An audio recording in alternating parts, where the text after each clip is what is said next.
Okay, good morning everyone. I had a chance to meet with some of you last night, and hopefully we'll have a chance to talk with others later on.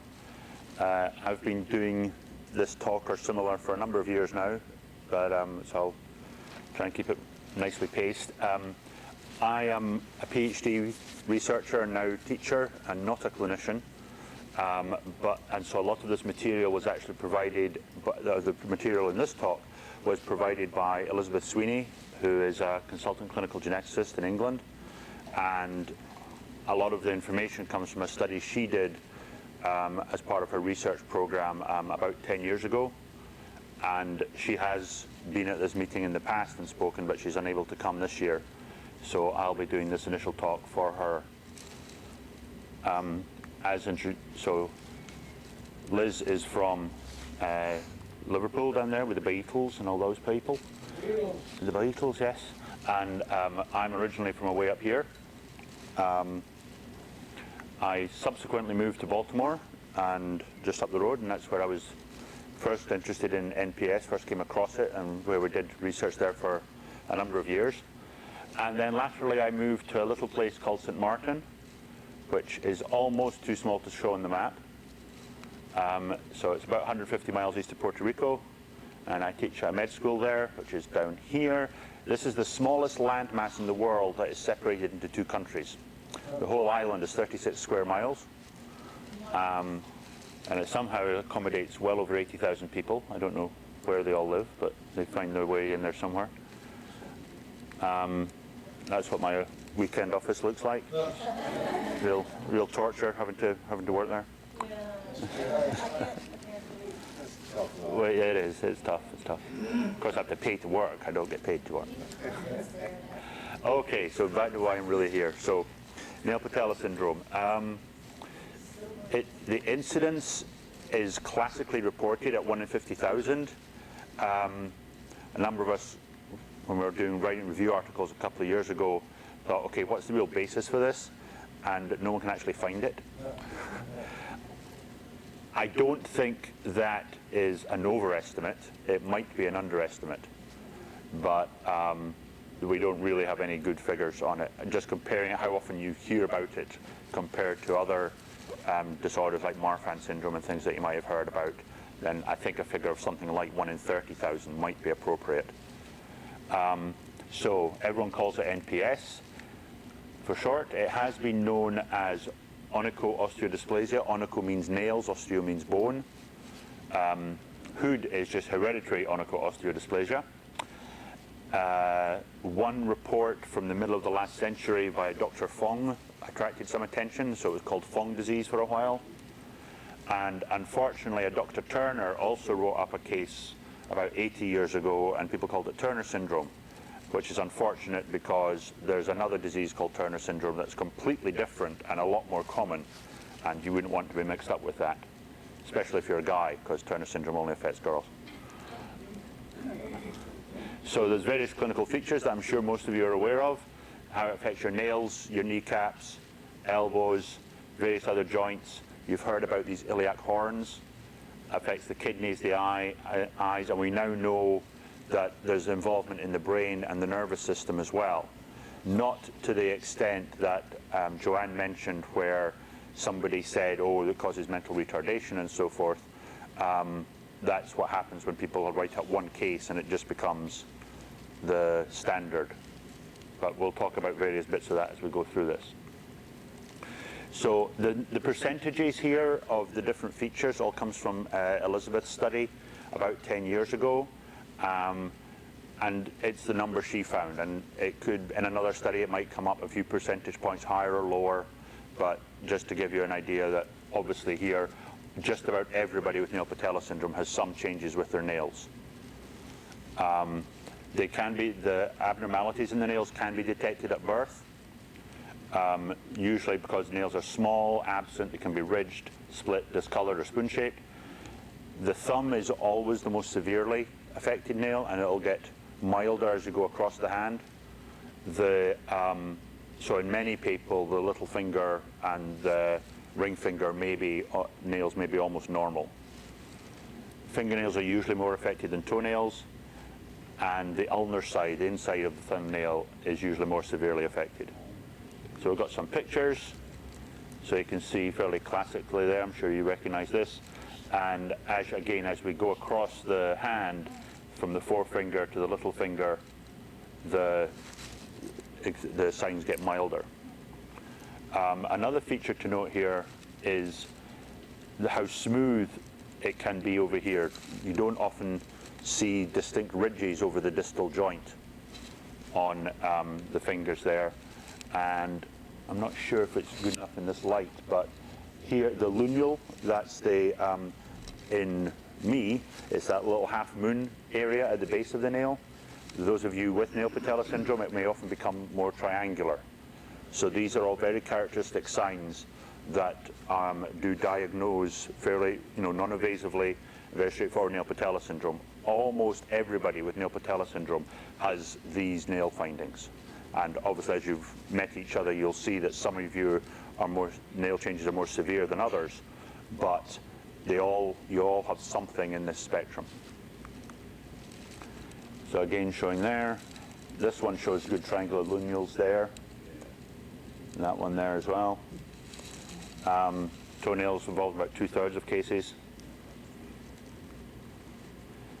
Other things, so again, as we said, the loss of the creases over the joints here you can clearly see, and there's usually some restriction in movement, so that rather than being able to make a full fist, you end up being more like that, because you don't have full flexion and contraction in the joints. And I think there's another picture coming up. Oh yeah, clenidactyly is also curving, usually of the fifth finger, and that is that's seen in a number of various connective tissue problems, so that is not diagnostic of Nail Patella Syndrome at all, but it is something that is seen often in the syndrome. Some of you have got fairly impressive swan necking to show off, essential double jointedness of these fingers, and this is because there's a contracture of this joint and hyperextension of this joint here. And that is because, here, a figure nicked from a textbook, showing the arrangement of the tendons and ligaments in the fingers. They're abnormal in NPS. They're not laid out properly, and so that affects how the joints bend, because these little wires, if you like, the cabling of your joints is not properly laid out, and we'll see later on why that occurs. Your knee problems, you've probably all experienced this: pain, clicking, locking instability, dislocation of the kneecap.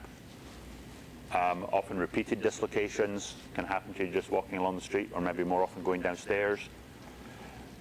When you do have a kneecap, it'll usually be small, and it'll usually ride a little high and a little to the outside of where it should be, and I'm sure Steve will talk more about this later on. Because that affects how your knee straightens, some people may have not fully stretched out their hamstrings, so your hamstrings are tight, so you can't fully extend your leg, and the arrangement may result in you being knock-kneed or bow-legged, and some people's knees can hyperextend because of the absence of a patella. So again, various options here. So here's the contraction, so that with tight hamstrings, the leg can't be fully extended. You'll also be aware, many of you will have a lack of muscle development in your upper leg and upper arm because the joint isn't fully mobile. Here we see, in this case, this guy has no kneecap on the left-hand side, and on his right leg there's a fixed dislocation. The kneecap had moved to the outside and just stayed there. And then here we see the superior and lateral placement of the knees when you look head on. Many of you will have what are called tibial tuberosities. That's a position where a tendon attaches on the top of your shin bone, and that tends to stick out. We see that sticking out a bit. How these things look in X-ray. So here's a side view, and you can see a very small patella sitting up there. And then here looking head on, so this is if someone was sitting in a chair and you were looking straight at their knees on the X-ray. So here we see the kneecaps has moved out to the side there, and here it's over the top on this other side. I'll just go through these quickly because Steve will be doing it in more detail later on. So this is what the normal knee should look like. Patella, see how the relative size of that kneecap there relative to the size of the bones, and then where it's sitting here normally when you're standing, and then how it should look in, again, is that a kid? No, it's a grown up. Again, close up here, quite a substantial piece of bone there. This is how it looks in diagram. Again, the kneecap grows out of a tendon that connects the femur to the shin bone, right? And then when flexed. And that's what it looks like when you open it up, and this is what you can have done to have it replaced when it's getting a bit worn out. And here we see the absence of a patella in a child. So, right, there's no kneecap there at all, or here. And when you look head on, it should be sitting right there, and it's completely absent. And this is MRI. Again, normal situation. The kneecap sitting here in the tendon, shin bone, thigh bone. And a close up over here, here's the back of the hamstring, and then the muscle from the lower limb, sirloin. And then what we see in Nail Patella, so smaller up here. And then as you just go through different sections, as you see, then move on, and then a different view. So this is the bone looking through here, bits of muscle on either side. We should see a kneecap up here. There you go. That's where it should sit in the thigh bone there.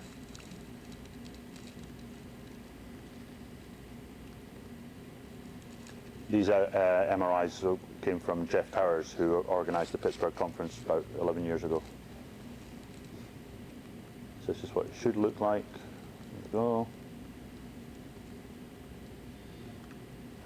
So you can see, you know, it can be quite variable. That was just an MRI that he happened to have to hand. Elbow problems can often be much more of an issue with day-to-day living, in that even if, you know, okay, your knees hurt and so forth, and so, but if you sit down, then you should be okay for a while. But then you're still limited in what you can do in terms of reaching for things. So many of you have contractures in the elbow, so you can't fully straighten them. Loss of supination, that's turning your palm up in that way. So I'm sure a lot of you have sort of felt a bit weird when you're trying to collect change from somebody and they look at you weird saying, why can't you do that? Well, I'm trying to give you money. And you hate drive-throughs. Some of you will have pterygia, which is webbing, as we'll see, and of course you can occasionally suffer pain as well.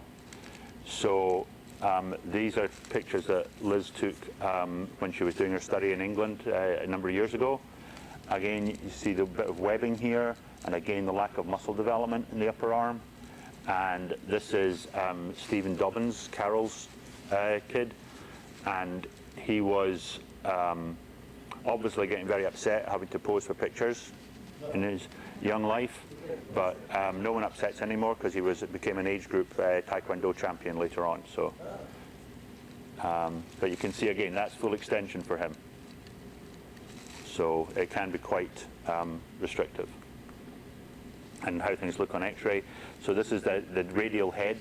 That's the smaller bone in your forearm has been dislocated, and it doesn't fit. It's not quite fully developed, and so it doesn't fit into the joint properly. And that's again a cartoon of how that should fit. And Steve can talk more about this later on because he knows it much better than I do. Instability of the joint as well, shown on these films. And this is in a youngster's elbow, so this is again displaced off here, and those should fit together a bit better. These things you've heard about called iliac horns.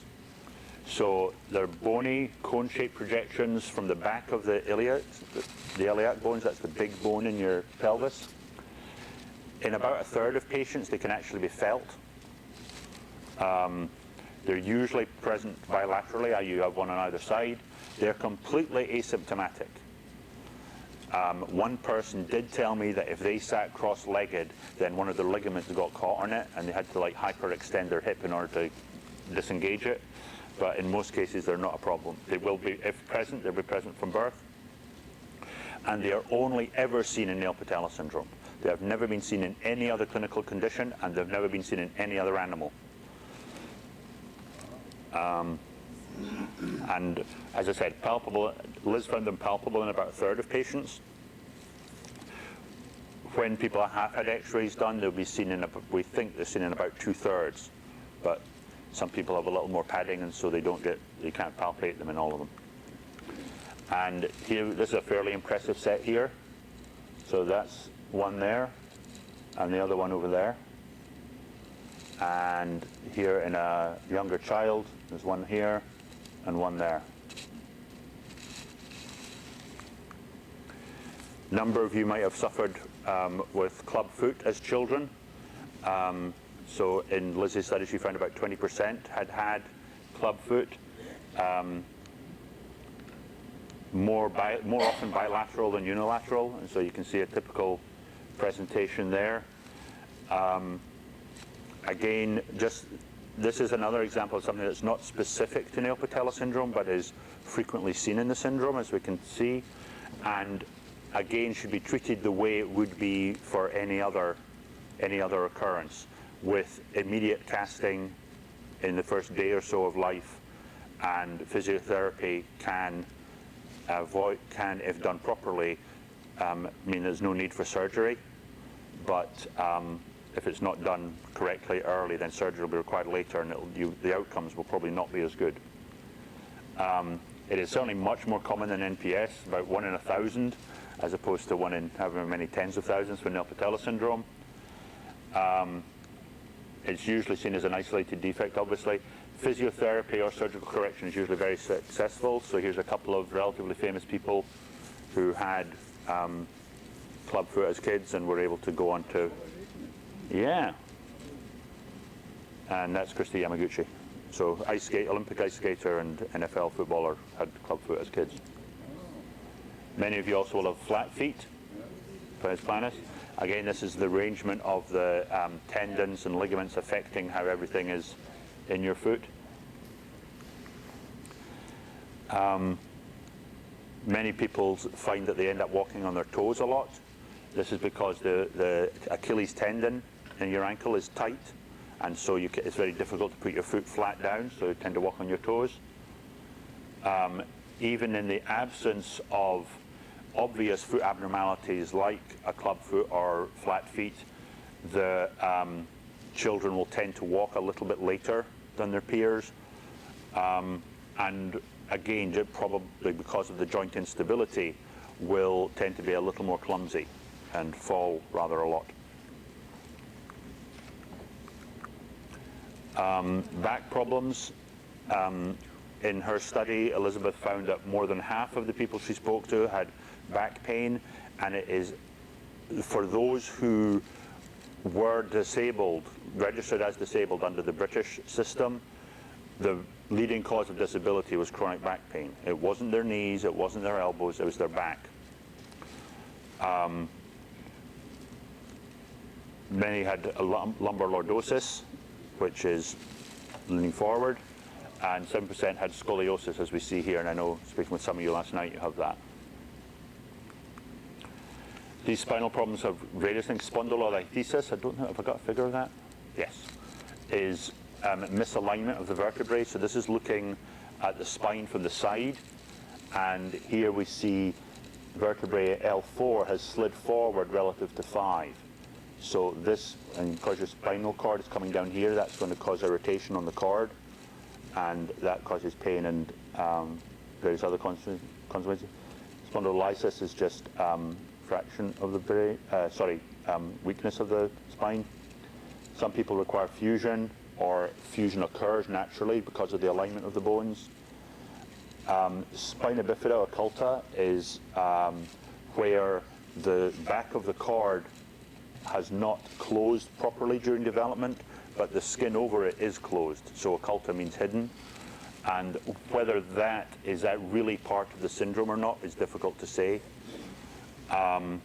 because we don't see it a lot in Nail Patella Syndrome, so whether it's really part of the syndrome or because it's relatively common birth defect, it occurs anyway.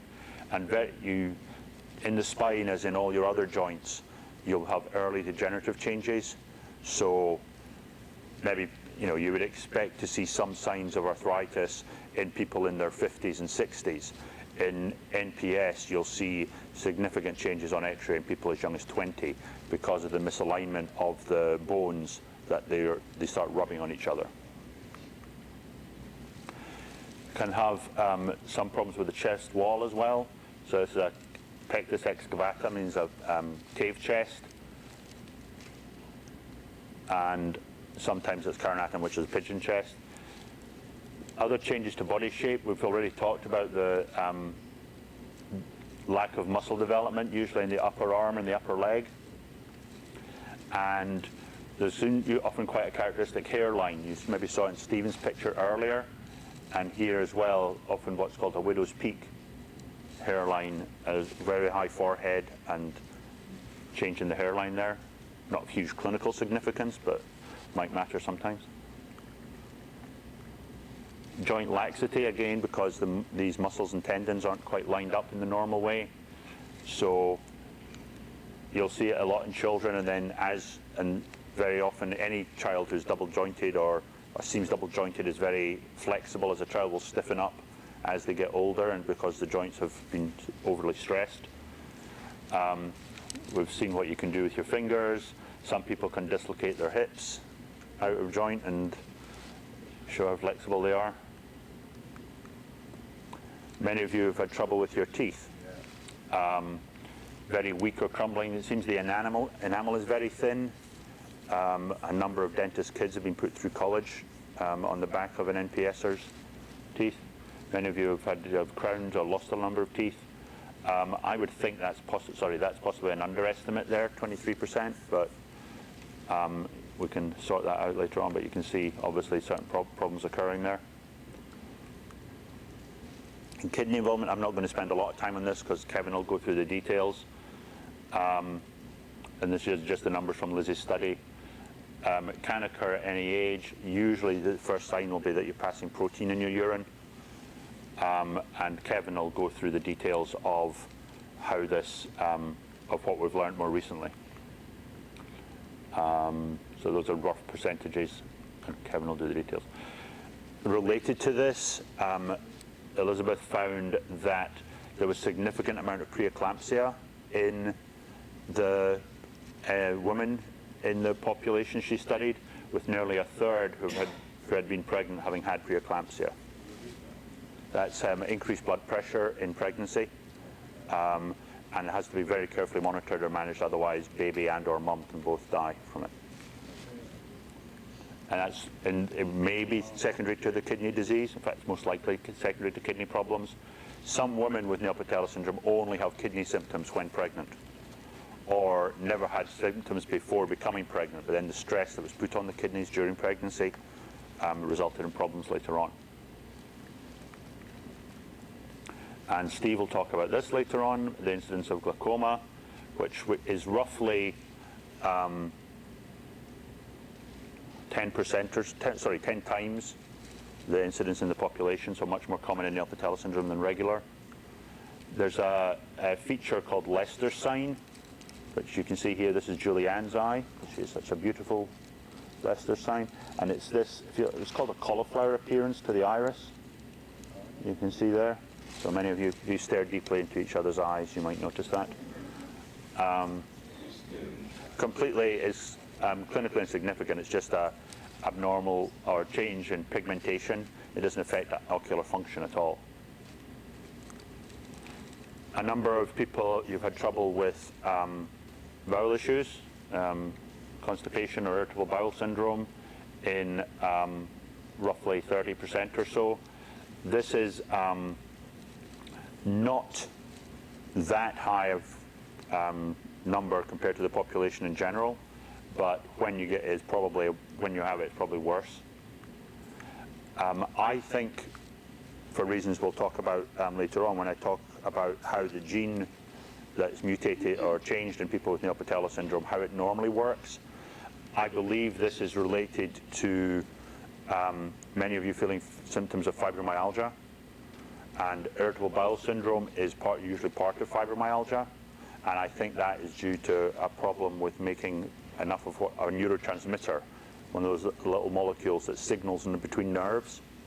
I don't think we haven't been able to prove it yet, but I believe from the studies done in animals that this is that's a problem, basis of many of your problems, but we need to work at that. Other things with the neurological problems, about a quarter of you have some paresthesia, that's tingling or numbness, usually without any precipitating factor. We'll all get, if you lie on your elbow funny when you're sleeping, it won't feel right when you get up. But many people with Nail Patella Syndrome, there's no obvious precipitating factor that causes this.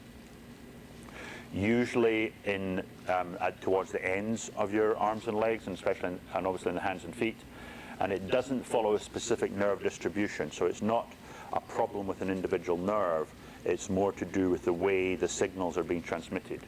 And we'll look at that later as well, because I have an explanation for it. And this is what a student with me a number of years ago did in a small group. The amount of numbness and tingling we found that they had a decreased sensation to pinprick or to low temperature in their hands and feet. Liz found a slightly higher than normal incidence of epilepsy, with some with various ages of onset, so I'm not quite sure what to make of a number of 29 when it's such a wide range. But again, that's a bit higher than you would normally expect. People having trouble in school, developmental delay and intellectual difficulties. Liz found this to be a fairly low number in her study in England. At the time she did that, the diagnosis of ADHD was not as readily accepted in Europe as it is in the States. That has since changed. It may, of course, it may be overdiagnosed in many places, but as we'll see later on, we do have some evidence for ADHD being a part of the syndrome. What is this? It's a definition. And so we did this study having, for reasons I'll get to when we look at how the gene is expressed, how it does its job during development. We had reason to believe that when people were telling me that there was ADHD, the kids had ADHD, I was initially thinking, yeah, every kid in America has ADHD. Let me get onto these interesting nails and kneecaps. Because we now know where the gene is expressed, what it's doing in development, it makes sense that this could be part of the syndrome. And so in a study of adults, and remember you think about, traditionally you'll think of ADHD as something, as little boys that disrupt the classroom, and it's something you grow out of. In a group of 51 adults, 11 showed inattention, 7 showed hyperactivity and impulsivity, and 8 met the criteria for ADHD.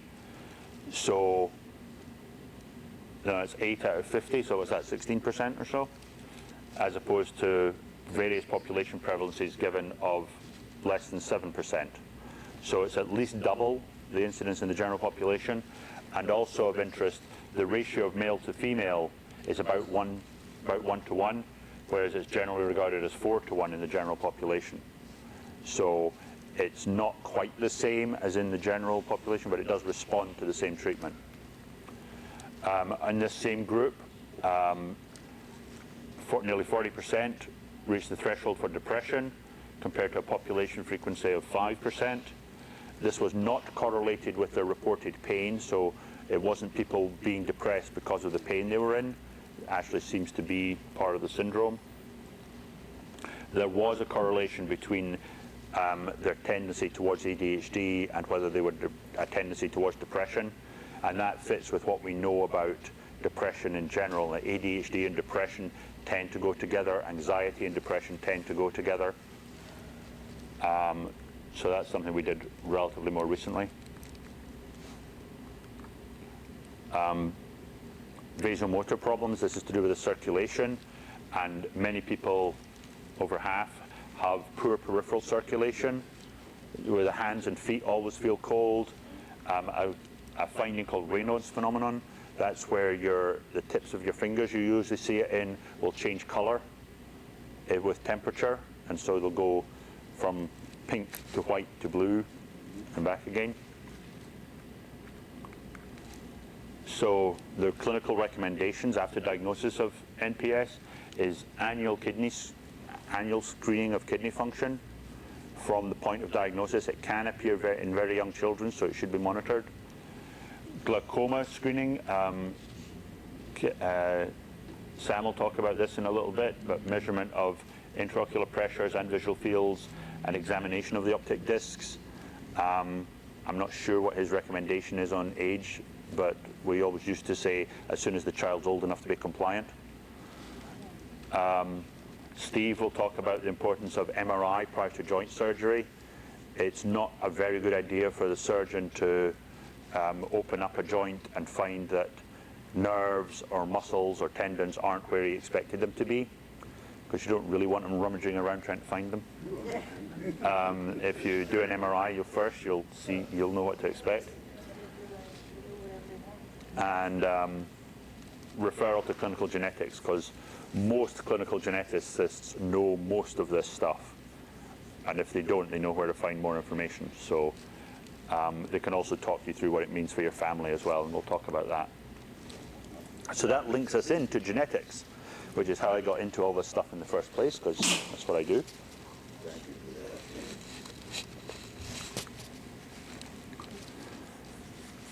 that. So I don't think Liz was married when she put this slide together, so I don't know why she chose that one anyway. So this all comes down to our DNA. The molecule of life, it's in almost all your cells. The sequence of the DNA is essentially the same in all your cells. And the way this is coiled up is one of the most amazing things, I think, in biology. Each of us has 2 meters, okay, 6'6", right, up to about there, of DNA in every cell. If you took all of the DNA in the average person's body and stretched it all out, it would go to the moon and back 5 times. And you all have NPS from usually just one change in one little place in the genome, in your DNA. That stops one gene working, and so we'll talk about what that gene is later on. But a gene is part of the DNA. Most genes have the coding information or the blueprint to make a particular protein. And our genes are spread out across chromosomes, so we all have 46 chromosomes. And the gene that's mutated in you guys with NPS is on chromosome 9. So genes, as we said, are like instructions or blueprints.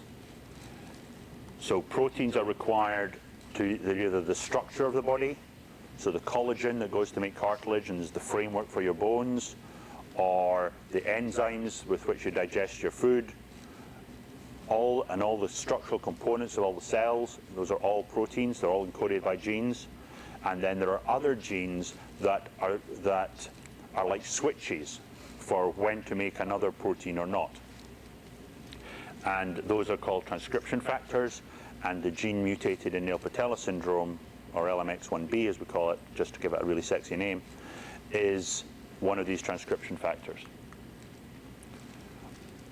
All of our genes come in pairs. We inherited one copy from mum and one copy from dad. We have a total of about 23,000 genes. One of them is LMX1B, it's on chromosome 9. And to develop Nail Patella Syndrome, one of those LMX1B genes, either from mum or dad, is not working properly. So those of you with NPS only have half as much functional LMX1B as those of us who don't have it.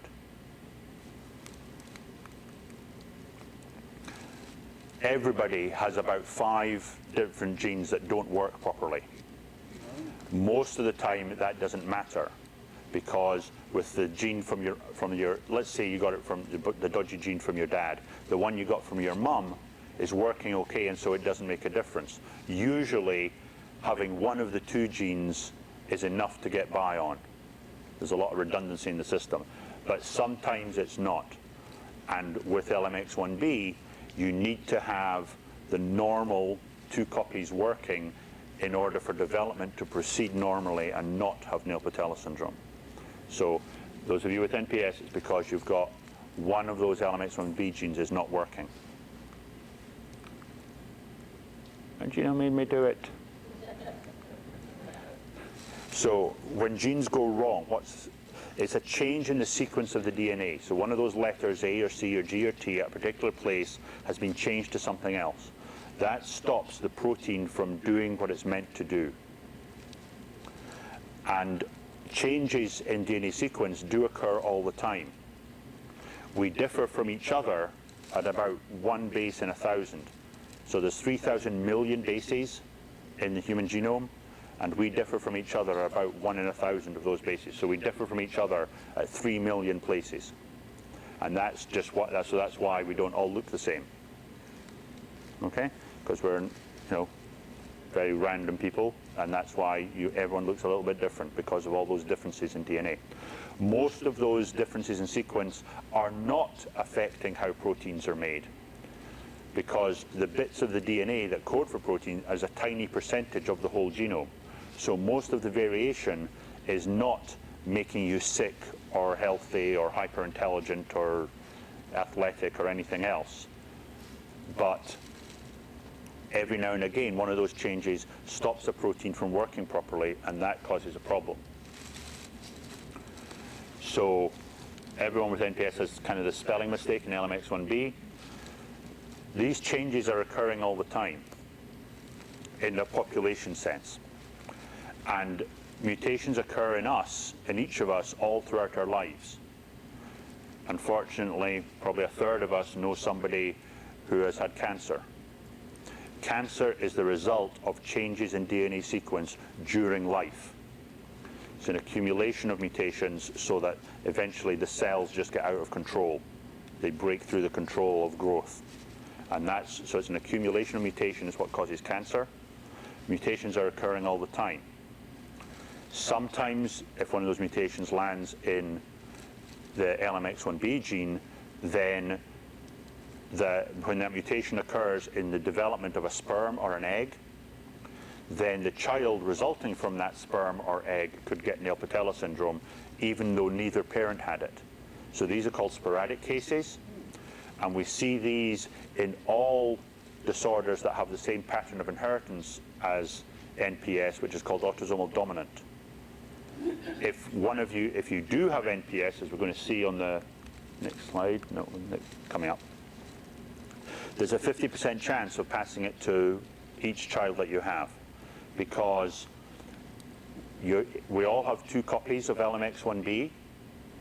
Those of you with NPS, one of them's not working, and it's random which one you would pass to each child. So it's a 50% chance for each child you have whether they'll have NPS or not. And it makes no difference whether you already have a child with NPS, it's still a 50% chance for the next child you have. It doesn't matter whether you're male or female yourselves or whether the child is male or female. It's still a 50% chance.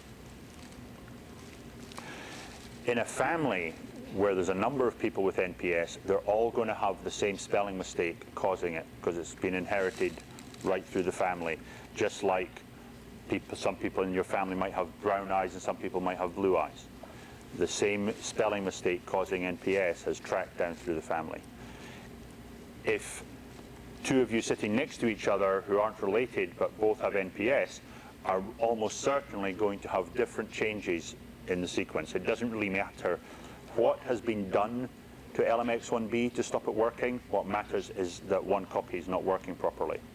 So those of you with NPS here will probably all have different mutations.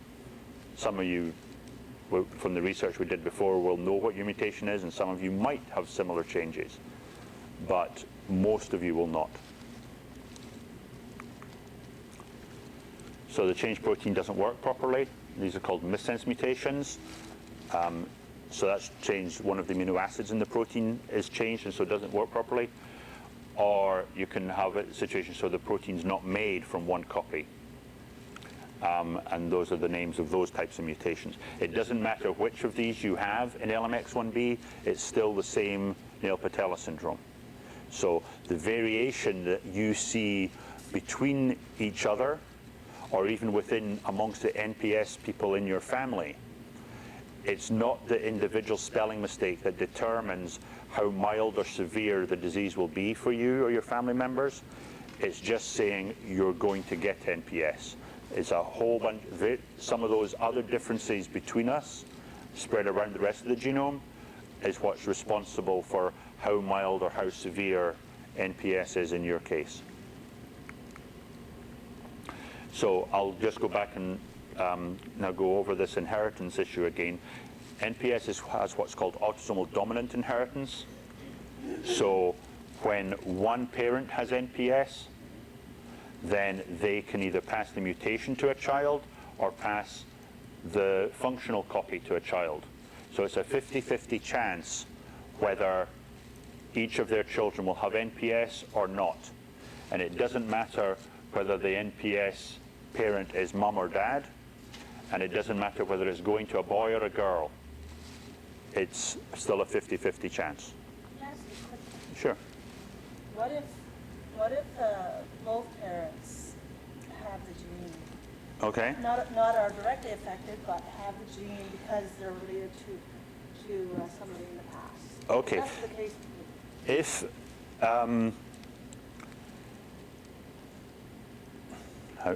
the question was, what if both parents have the gene, or have an NPS mutation? They do have an MPS. Okay. If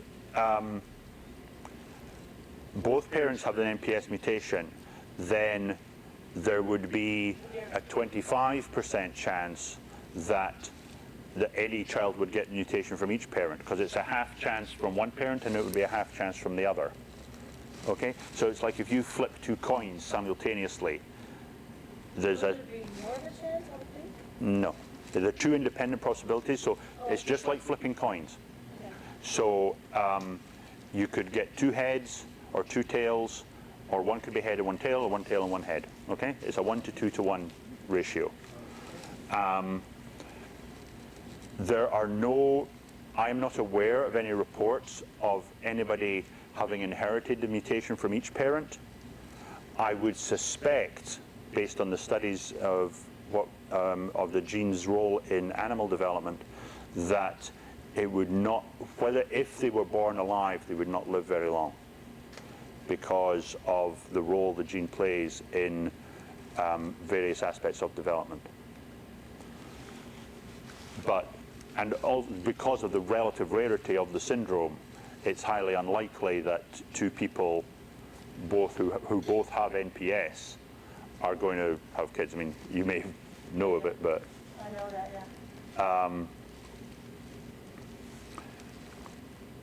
so as I said, just like spinning a coin, 50-50 chance for each child, and it could be milder or more severe. And so kids may be milder or more severe than their parents.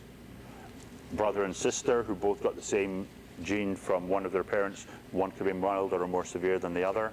There really is no way of predicting it, unfortunately. So this is what we call dominant inheritance. You see it passing down through the family. You have affected males or females. Guys are square, girls are round in these diagrams. If you're filled in, it means you've got this syndrome.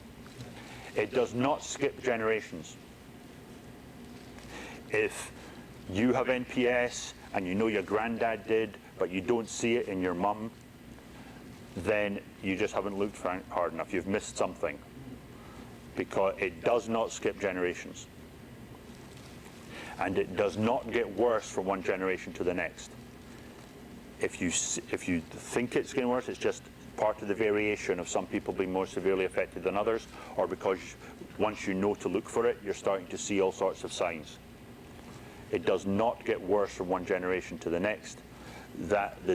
In some other syndromes, there's a very specific way in which the DNA is changed, and that does result in disease being more severe in successive generations, but that does not apply to NPS.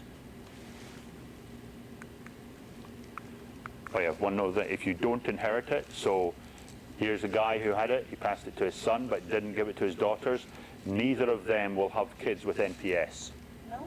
It doesn't stay hidden, so it doesn't skip generations, and it can't be hidden. No one is a carrier of NPS. You either have it or you don't. You can be a carrier of what are called recessive diseases, things like cystic fibrosis, Duchenne muscular dystrophy, hemophilia, sickle cell disease, thalassemia. You can be a carrier of any one of those. One of us in this room probably is a carrier for cystic fibrosis because it's just so common in the population. But you cannot be a carrier of Nail Patella Syndrome. You either have it or you don't. If you don't have it, you can't pass it on.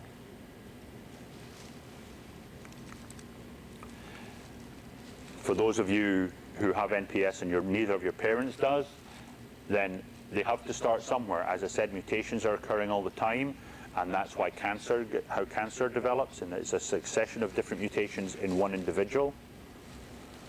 And as I said, mutations are occurring all the time. If one happens to occur in a cell that's going to become a sperm or going to become an egg, and it happens to occur in one copy of LMX1B, then the child from that sperm or egg will have NPS. Out of the 200 odd families that we had in our research study a few years ago, we knew in each family the first person to have had it in the family in about 25% of families. So roughly a fifth or a quarter of cases are new mutations. And this is what you see with most autosomal dominant disorders. Other ones you'll have heard of are things like Marfan syndrome, which Rachmaninoff supposedly had and Abraham Lincoln supposedly had. It's inherited in exactly the same way, and all of those sorts of disorders, they have about 20 or 25% of cases are the result of a new mutation.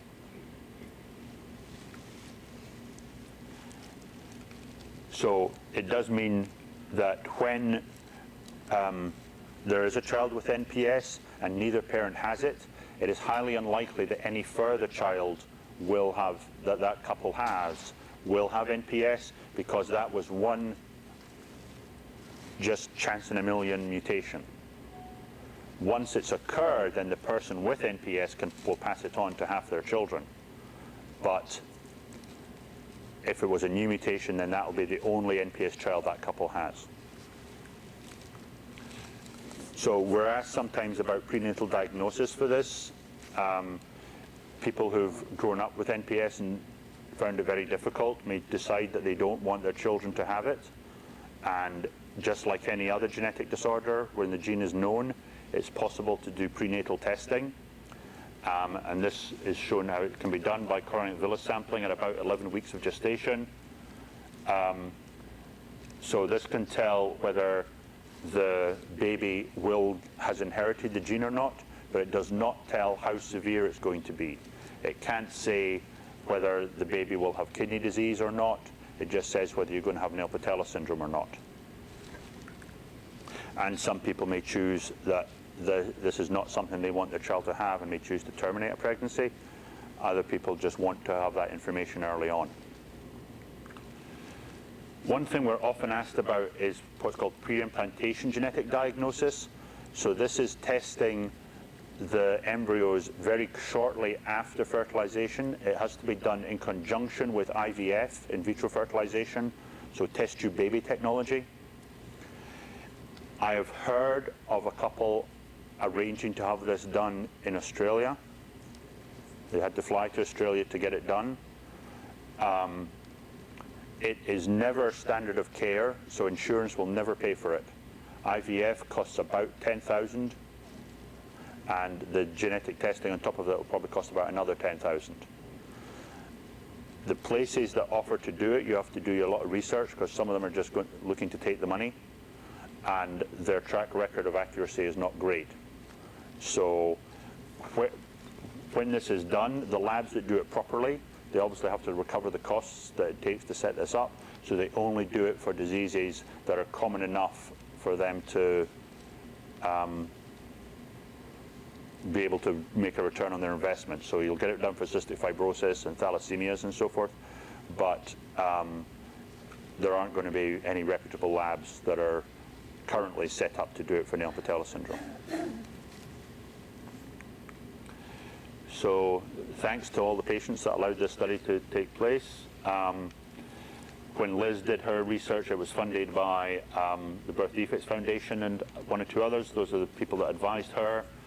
The aspects of this that was done in my lab was funded by the NIH, and Jeff Towers in Pittsburgh provided the MRIs. So thank you very much.